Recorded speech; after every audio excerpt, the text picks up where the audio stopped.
honorable président de CEA, honorable député et estimés collègues, ma famille parlementaire. Cela fait maintenant quelques semaines que notre auguste chambre est propulsée au cœur de l'actualité politique de notre pays. Contre ma volonté, l'attention s'est focalisée sur ma modeste personne. Dans l'exercice de leur liberté, certains, ici ou à l'extérieur, ont multiplié à mon endroit critiques acerbes et attaques violentes, largement médiatisées. Mais d'autres, nombreux, m'ont témoigné leur amour et leur soutien. Aux uns et aux autres, je tiens à dire merci infiniment. Fort malheureusement, ce débat, si la déchéance éventuelle de quelques membres du bureau de l'Assemblée nationale a fini par occulter les véritables défis prioritaires auxquels notre pays est confronté à ce moment. Ce sont pourtant ces défis qui cristallisent les attentes du peuple que nous représentons et qui donnent à notre action toute sa substance patriotique. L'unité nationale, la cohésion, la défense de la souveraineté et de l'intégrité territoriale, le progrès social et économique. Voilà ce qui devrait capter toute notre énergie. Je me réjouis que la plénière d'aujourd'hui mette un terme à cette parenthèse afin que, dès demain, nous retrouvions le chemin de l'essentiel. Conjuguer nos efforts pour répondre aux attentes légitimes du peuple qui nous a mandatés ici. L'essentiel, c'est aussi de se rappeler qu'au moment où nous discutons ici, il y a des populations de l'Ituri, du Nord Kivu, du Sud Kivu, en communion avec les restes des populations congolaises qui payent le plus lourd tribut d'une guerre injuste qui nous est imposée. L'essentiel, c'est encore de garder à l'esprit qu'il nous reste de nombreuses batailles à mener et de nombreux défis à relever, au premier rang desquels le chômage et la pauvreté. L'essentiel, enfin, c'est d'être capable de sacrifier une part de nos intérêts présents au nom de la construction radieuse d'un avenir collectif. Honorable député, estimés collègues, à travers une pétition qui m'a été notifiée par voie d'huissier, un groupe de collègues a mis en cause ma responsabilité en qualité de président de l'Assemblée nationale, de notre auguste chambre.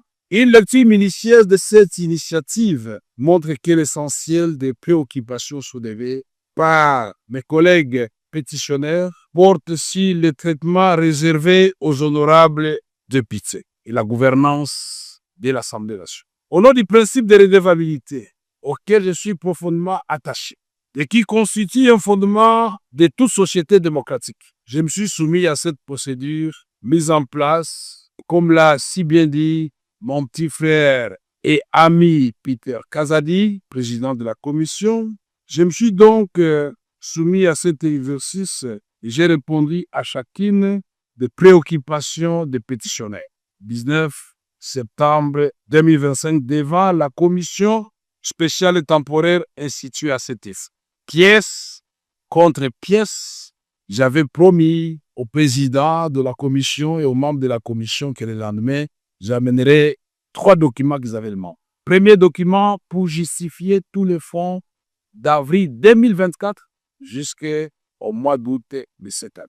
Deuxième document, les règles générales pour la sortie des fonds. Et troisième document, c'était de preuve que cela a été fait comme cela. Ces documents ont été remis au président séance tenante devant le membre de la commission. Au terme de l'article 31 du règlement intérieur de notre chambre, la responsabilité d'un membre du bureau, y compris celle du président, ne peut être mise en cause que par l'initiative exclusive des députés nationaux. C'est-à-dire que le quorum de recevabilité lié au nombre de signatures ne peut être apprécié qu'à condition que la qualité de chaque signataire soit indiscutablement établie. Dans les cas contraires, par bon sens et par droit, l'initiative est frappée d'irrégularité et ne saurait produire aucun effet. Or, dans le cas présent, comme je l'ai relevé devant la commission, la pétition sous examen est entachée d'irrégularité. Le cas le plus flagrant réside dans le fait qu'elle n'est pas l'œuvre exclusive des députés nationaux. Honorables députés, estimés collègues, mieux que quiconque, porté par la conviction et l'amour de la patrie, j'ai activement œuvré à l'avènement d'une alternance pacifique dans notre pays et en faveur de son Excellence, M. Félix Tshisekedi Tshilombo, président de la République et chef de l'État. Aujourd'hui, je me réjouis de constater que nombre de ceux qui nous ont rejoints et ont épousé cette conviction que nous étions si peu à partager à son temps, celle d'une refondation de notre État autour du président Félix Antoine Tshisekedi Tshilombo. J'ai consacré l'essentiel de ma vie à la recherche de la consolidation de la paix, ainsi qu'à l'amélioration des conditions de vie de notre population. Je voudrais vous rassurer, je ne suis animé ni de colère, ni de ressentiment envers qui que ce soit.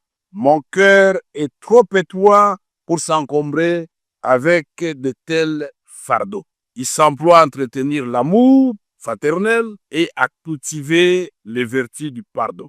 Honorables députés, estimés collègues, le vote attendu ici, quels qu'en soient les résultats, porterait immanquablement un coup dur aux acquis auxquels j'ai contribué moi-même et que nous sommes tous appelés à préserver. Je prends donc la mesure du spectre de la division et des clivages qui menacent de fragiliser la cohésion nationale et l'harmonie institutionnelle, pourtant indispensable à la réussite de notre projet collectif, restaurer la paix, impulser le développement, renforcer le rayonnement de notre pays. Honorables députés, estimés collègues, je ne vais pas vous promener dans les Saintes Écritures pour vous parler du roi Salomon avec les deux femmes qui se disputaient un enfant. Je respecte la ligne tracée par le président, mais nous avions beaucoup à dire avant de lui dire au revoir. Honorables députés, estimés collègues, à vous, j'estime mon amour fraternel et ma gratitude sincère pour le moment partagé au service de notre beau pays. À toutes celles et ceux qui m'ont apporté un soutien spontané dans cette épreuve, je dis merci. Aucun mot n'est assez fort pour exprimer ma reconnaissance. Sachez que vous pouvez toujours compter sur moi. Je vais également m'adresser à nos collègues pétitionnaires. Merci à vous. Merci car au-delà de l'épreuve, il y a l'apprentissage. Chers frères et sœurs, ce qui nous unit est infiniment plus fort que ce qui nous divise. À votre démarche démocratique, j'ai apporté des réponses précises devant la commission spéciale et temporaire. Je n'ai aucun doute que notre lanterne à nous tous a été éclairée.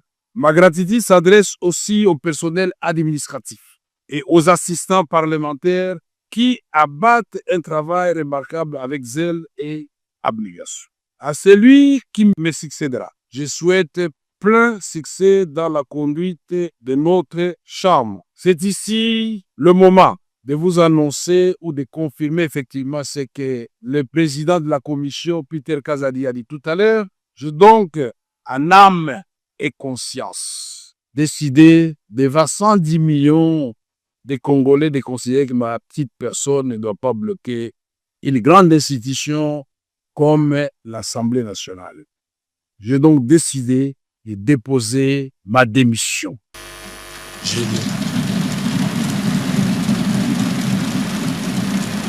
Que l'Éternel, Dieu des armées, miséricordieux, accorde la sagesse, la force nécessaire à celui qui va me succéder. Pour relever ces grands défis, je vous invite, vous tous, à lui apporter tout votre soutien. Enfin, un mot pour notre jeunesse parlementaire, pour lequel nous avions institué désormais un réseau de jeunes.